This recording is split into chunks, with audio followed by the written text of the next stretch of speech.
Ang mabuting balita ng Panginoon ayon kay San Lucas. Papuri sa iyo, Panginoon.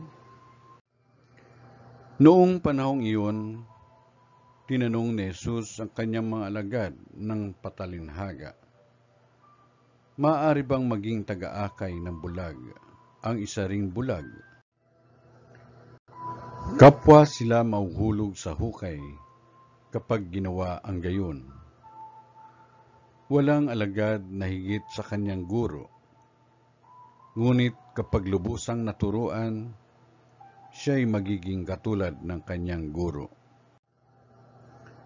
Ang tinitingnan mo'y ang puwing ng iyong kapatid, ngunit hindi mo pinapansin ang tahilan sa iyong mata.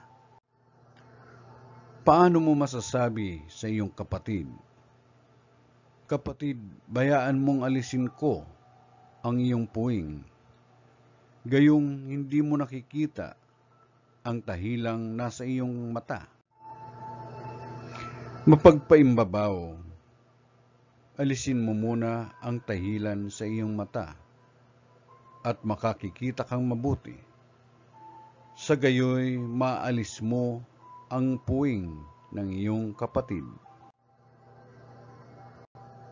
Ang mabuting balita ng Panginoon. Pinupuri ka namin, Panginoong Hesukristo.